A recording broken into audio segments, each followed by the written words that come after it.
Hi, I'm Deborah King, and today I want to take you on an amazing journey. We're going to go to the very summit of Mount Shasta and actually into the mountain.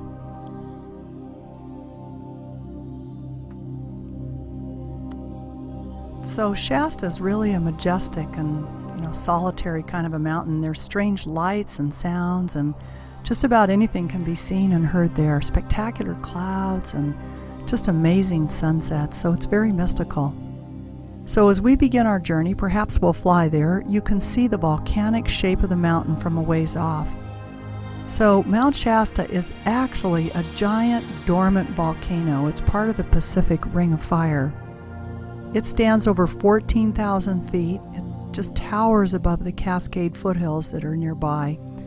And there are 5 glaciers that hold it in place. So the last time that Shasta erupted was in 1786.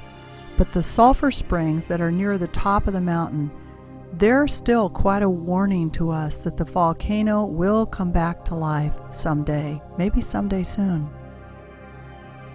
So our trip starts on the ground in a field of wildflowers, and you can see the beauty of Mount Shasta shining off in the distance. So while the meadow is bathed in beautiful light, the mountain is covered in snow and clouds, and there's a really fantastic poem out there by Joaquin Miller. Here's what he said: "As lone as God and white as a winter moon, Shasta starts up suddenly from the heart of the great black forests of California. You would hardly call Mount Shasta a part of the Sierras. You would say rather that it's the great white tower of some ancient and eternal wall, with here and there the white walls overthrown. Shasta has no rival. There's not even a snow-crowned subject in sight. A shining pyramid, an everlasting mail of frost and ice. In a day of singular clearness, you can catch a glimpse of it from the sea 100 miles away."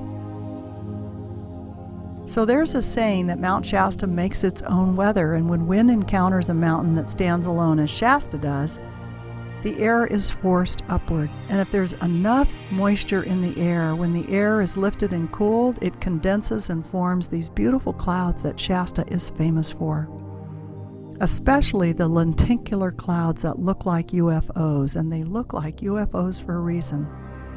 No doubt these clouds hide spaceships that enter the mountain through a secret portal. Now here's what John Muir, the famous naturalist and early advocate of preserving the wilderness of the United States, said when he first saw this mountain.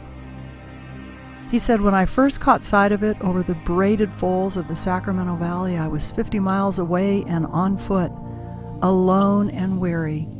Yet all my blood turned to wine, and I have not been weary since." It's quite a testament, isn't it? So we start our climb at sunrise. You're going to have to get up early. We start right now. You can start to feel that strong energy pattern as we start climbing. The mountain emits its own amazing energy pattern. It has a vortex of spiritual energy that the closer and higher we get, the more you'll be able to feel it. So the inhabitants of the little nearby village that's also called Mount Shasta, it's at the base of the mountain, they're able to sense this energy, and that's why they've chosen to live there actually. And they drink from the pure water that's at the head of the Sacramento River. It's right at the base of the mountain. So let's take a moment just before we begin our climb and virtually taste that sweet, pure water. Do that right now with me.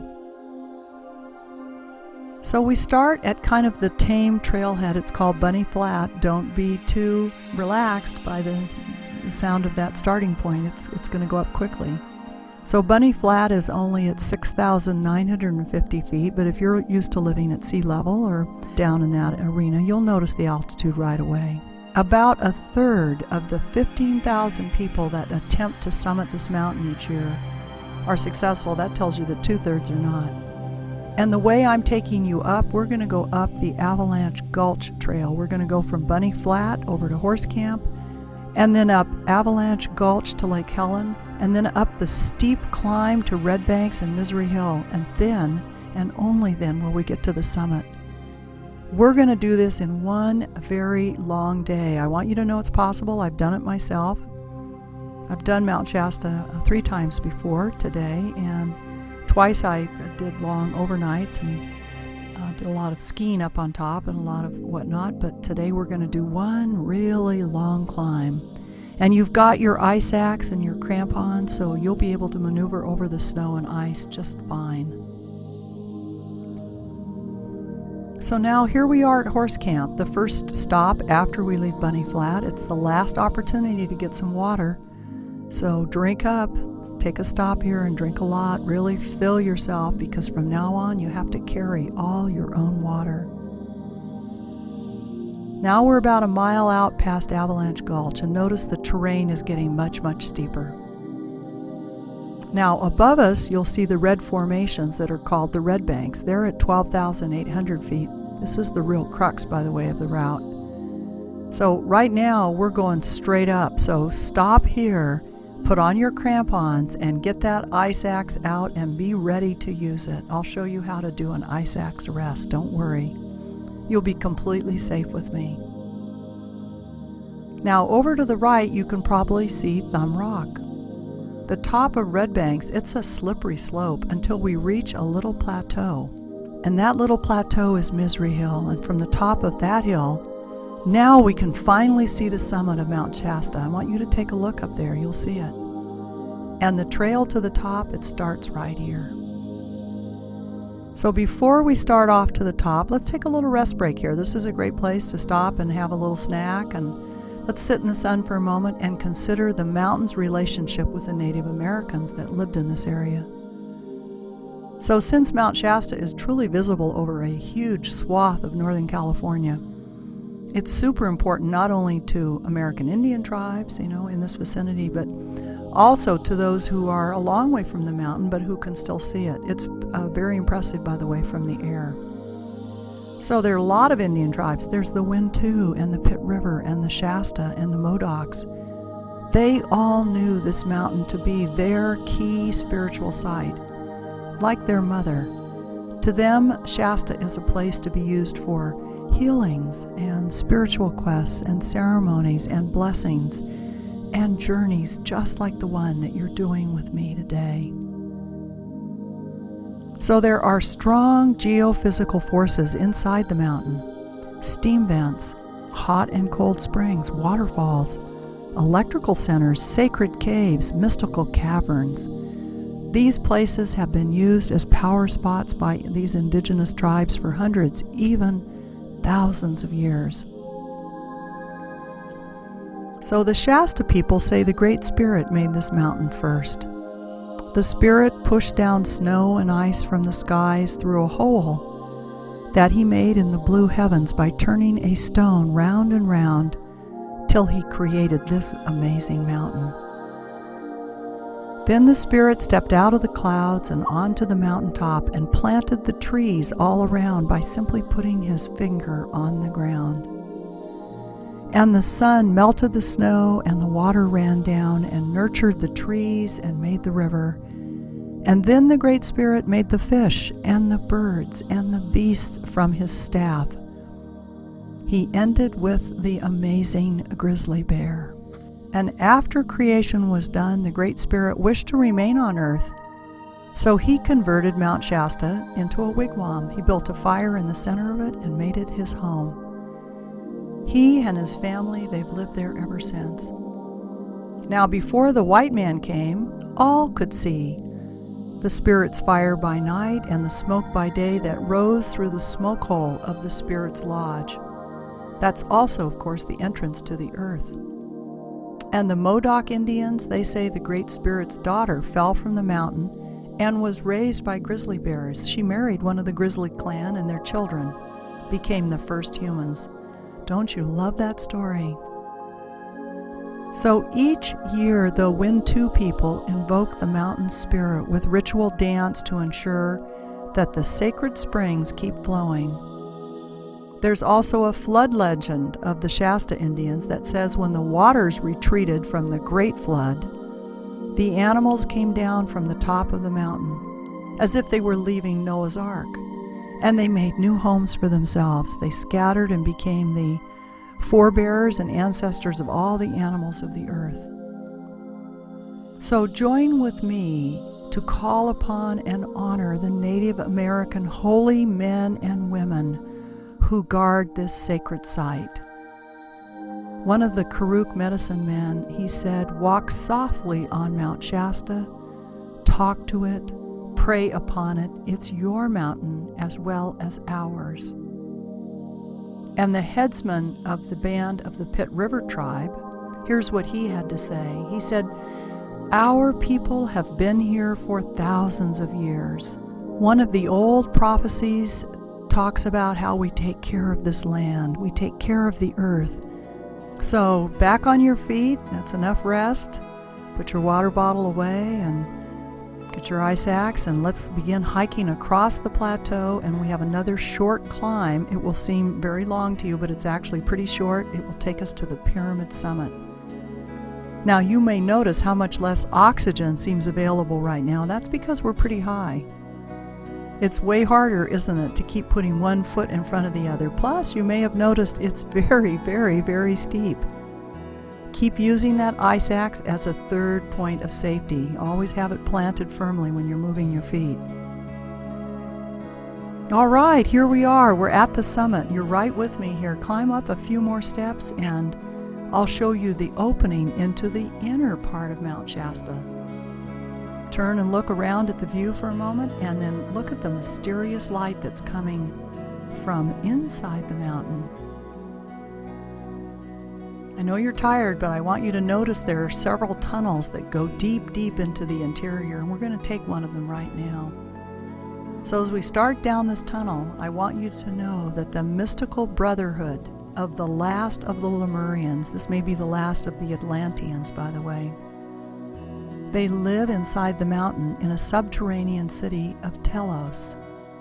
Now, they're very aware of the destiny of their continent that was called Mu, and they use their mastery of energy and crystals and sound and vibration to hollow out this vast underground city. That's how they've preserved their culture and the records of their ancient history. Now, I want you to know that these Lemurians are highly evolved beings. They're not living in our dimension. They're living on the fifth dimension. It's a different vibration. It's not visible to your physical eyes, but if you join with me now and you step into my template, you'll be able to sense them with your inner sight. So since this entire area was once part of Lemuria, it isn't at all surprising, of course. This was a very highly advanced civilization. They lived here then and they live here now. So the Lemurians they're spiritually advanced people. They can change themselves from material to immaterial at will. You may see one just in your mind's eye right now. They're about 7 feet tall. They're very graceful. They have a larger head than we do. Much bigger foreheads. That's from their hugely expanded 6th and 7th chakras. They're dressed in white robes and sandals, and interesting feature, they have collars on their gowns that are made of beads of precious stones. And they have their own language. Now, back several hundred years ago, there's a pretty famous novel called A Dweller on Two Planets by Frederick Oliver. And Oliver said it was a true account of what he thought was the actual author. He called him Philos the Tibetan, who channeled the book through Oliver using automatic writing and visions. And in the novel, Philos, or Philos, he's an Atlantean whose final incarnation was in the 19th century America, where he was called Walter Pearson. He was a gold miner, he was a student of the occult, and he managed to figure out how to travel to Venus in his subtle body, his energy body, while his physical body stayed back here inside the temple at Mount Shasta. So Philos told about seeing many, many wonders, some of which have become our reality. He foretold television, he foretold the atomic telescope, so clearly Philos was quite a guy. Now, he spoke a lot about the Mystic Brotherhood that lives inside this mountain. We're inside here now. He spoke of walls polished as if by jewelers and excavated as if by giants. He mentioned floors carpeted with long, fleecy gray fabric that looked like fur, but it's actually a mineral product.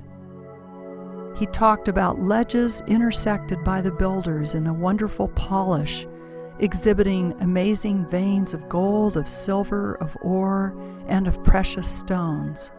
So the power of the Lemurians was enhanced by crystals. Now, crystals are really important to Shasta.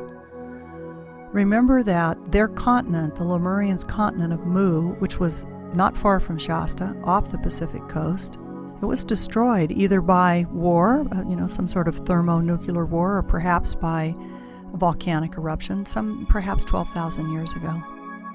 Now, above Mount Shasta, there's a huge etheric city that I want to tell you about. It's called the Crystal City of Light of the Seven Rays. Now, I've been to this place in a lucid meditation. I was led up a flight of crystal steps to a beautiful, light-filled crystal temple. And I was greeted by a light being who gave me a gift of a crystal. And I want to now form an intention for you to visit this Crystal City of Light of the Seven Rays, perhaps in your next upcoming dream. So you're still following me down this corridor, down inside the mountain, and I want to tell you that during the fall of Atlantis, the key crystals were hidden inside this mountain. They've been guarded and protected ever since so that no one can abuse their powers. So these days, those Atlantean crystals that were hidden all over the planet, including here at Mount Shasta, they're being activated. That is why you're drawn to this sacred journey today to Shasta. Your cellular memory is waking up and becoming alive and becoming attuned to the crystals that are also becoming alive again. It's often said that the Mount Shasta is called home for those who started their experience on earth in her presence. So you may have a soul contract to be part of this crystal activation ceremony. You are very well likely helping the earth in her ascension process and helping all of humanity awaken to its divine potential. Ask yourself, does your soul contract contain an agreement to be part of the crystal activation? I'm sure it does. I know mine does. So Shasta is legendary as one of the homes of the Ascended Masters. They're saints and angelic beings who revealed themselves to wanderers on the mountain over the centuries. The Ascended Masters' retreat is inside the tallest of the two peaks. You may have noticed when we were outside that there are actually several peaks here, and I want you to come with me right now into this huge cave with a domed ceiling and a central fireplace. We're now in the inside of the taller of the peaks. It's this Ascended Master's retreat in here that makes this mountain emanate such power and exert such a draw on those of us who are spiritually inclined. And join with me right now to call on all the Ascended Masters here at Mount Shasta and ask that we may now enter with them into this retreat. So this is a gathering spot for all higher initiates, you included, not just human, but also those from higher dimensions who are working to help this spiritual awakening of the earth. Remember, this is also a major base point for the archangels Michael and Gabriel. So pause for a minute. You can even lean against the wall and lean on your eye sacs and just listen up for a second. Over the last 100 years, many travelers have reported encounters with higher dimensional beings who live inside and around this holy mountain. You may know about Guy Ballard back in the fairly early 1900s. He was the founder of the I Am movement. He said he met St. Germain here. Now, many people today have similar stories. Look at this image right now of St. Germain. He's master of the ancient wisdom and the Kohan of the seventh ray.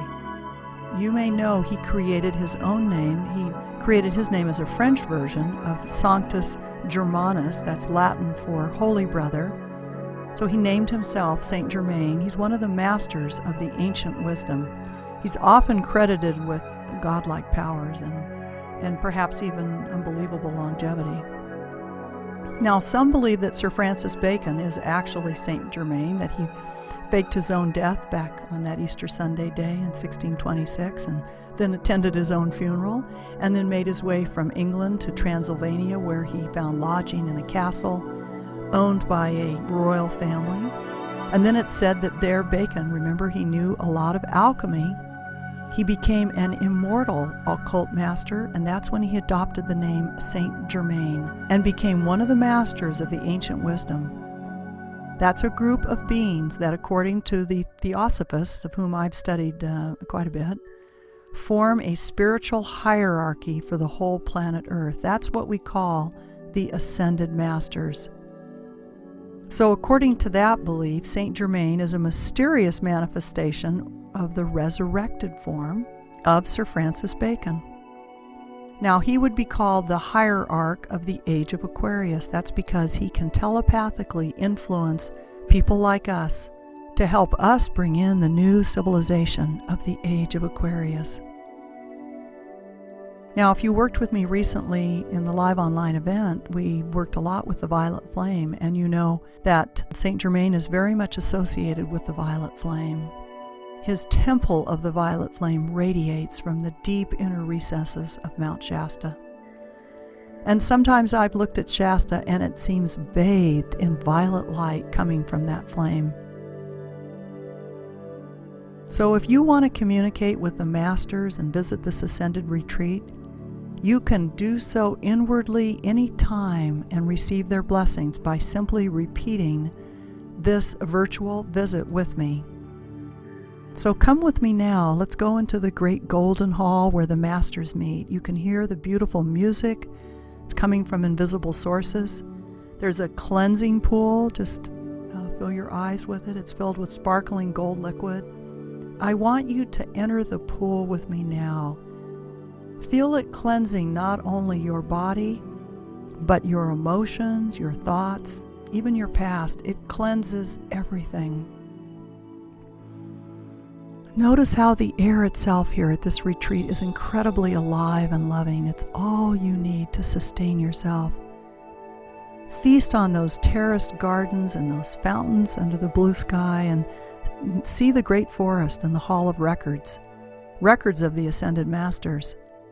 There are even flame rooms. They have a flame chamber for each chakra color, not only the 7 chakras that you're most familiar with, but notice there's 5 or 6 rooms for flame colors above that. Choose a room right now and go sit in it. Maybe it's the chakra you feel you need the most work on, or perhaps you'd like to sit in one of the higher chakras, whatever works for you. Take a second and sit in the acceleration chair and allow the chair to speed up the frequency of your body and its speed of transformation. Feel yourself speeding your rate of expansion of consciousness.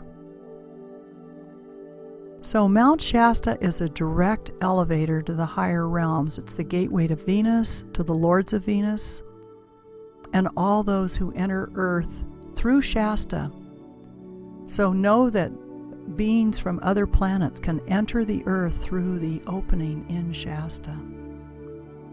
Mother Akasha is the rose-pink flame, and she is said to regulate the rhythm of the mountain to her heartbeat, and thus Shasta becomes the great focal point for the love supreme of the Empress of Venus. So various groups identify Shasta as a cosmic power point, the entry place into the 5th dimension. I feel this is quite accurate. It's a source of magic crystals. It's one of the 7 most sacred mountains in the world. It's also a UFO landing spot. The mountains embody the head of a huge geographical etheric energy grid, and many have documented seeing UFOs coming in and out of this mountain. Too many accounts of this for it to be fictitious. Like many clairvoyants, I've seen Mount Shasta covered by a gigantic etheric purple pyramid. I've noticed this a number of times. It reaches right up into space, totally connects us to the Confederation of Planets for our whole sector of the Milky Way galaxy. So when you are able to sense this purple pyramid and just use your imagination, you'll be able to notice that there's an inverted version that reaches down to the core of the earth. That's why so often Mount Shasta is called the entry point of the light grid for this planet. This is where most of the energy comes first, from the galactic and universal core, before it is spread to other mountains and into other more far-reaching grids. So as I mentioned a minute ago, many believe that Shasta is a landing spot for UFOs that are bringing beings from other parts of the cosmos. So I'll tell you just one recent story about one of the sightings. It was about 15 years ago. Some really long-time, trustworthy residents of Shasta, of the town, observed a series of spacecraft coming in right at midnight. They said they watched an equilateral triangle of stars that were pulsing in the night sky. That would certainly catch our eye, wouldn't it? And suddenly, in the center of the triangle, it appeared to be boiling water, or something like was trying to come out of a fluid state and go into a solid state. They said it changed from almost a clear glass to kind of a coffee and cream color, and then assumed the shape of a spacecraft. It suddenly took a right-angled turn out of that stargate and went right into the east side of the mountain. A portal just opened up and received the craft. They said they watched the same thing happen 8 more times within a 3-hour span. Don't we wish we'd been there? But just to know there are many, many sightings like this, a lot of reports. So now we've come back out of the mountain, and we're going to start back down. Now you have to be really slow and careful on the way down. Most accidents happen on descent. You get tired, you get careless, and it's harder to go down, you might be noticing already, than it is to go up. When you're ascending, you don't notice the steepness as much as when you turn and you start down. Also, it's getting later in the day, and the surfaces are a little icier. So go slow and prudently. Keep using that ice axe as a third point of contact at all times. Now, as you descend with me, I want you to reflect on the way Shasta brings us into alignment with ourselves and provides an opportunity to meet higher beings. Here's an old poem about this very thing. It's called Meeting with Master Shang Song Fen. I first met Shang Song Fen above the forest near the clear spring when gathering clouds darkened the sky and Mount Shasta was silent. His long beard, black as emptiness, his earlobes to his shoulders, holding obsidian in his hand, and pointing to the sun, eyes staring into infinity, his long body clothed in silence. We exchanged hellos, we smiled and bowed, a barbarian and an immortal, both panting from the climb, both laughing, 10,000 echoes between our minds.